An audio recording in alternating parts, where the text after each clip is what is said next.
2017 gan bobl ifanc Cymru.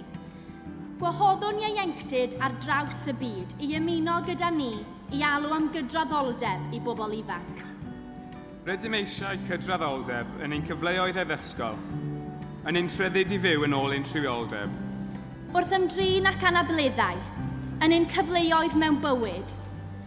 Yn ein hawliau i ddefnyddio ein llaeth, byth bynnag ein hil a'n daliadau crefyddol.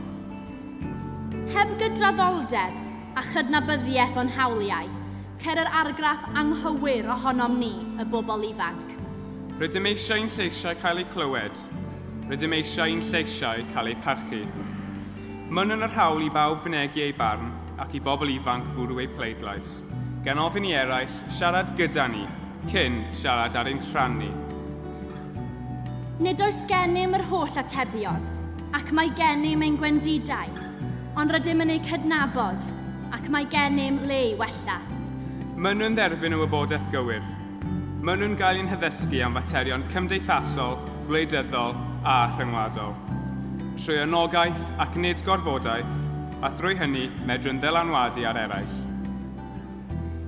Gyda'n gilydd, gallwn godi safonau ein cymdeithas, ar gyfer ein cenhedlaeth ni a chenedlaethau'r dyfodol, a sicrhau taw cydraddoldeb sydd wrth wraidd penderfyniadau'r dyfodol.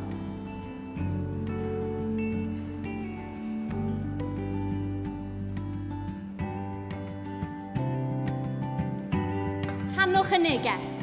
Diolch am wrando.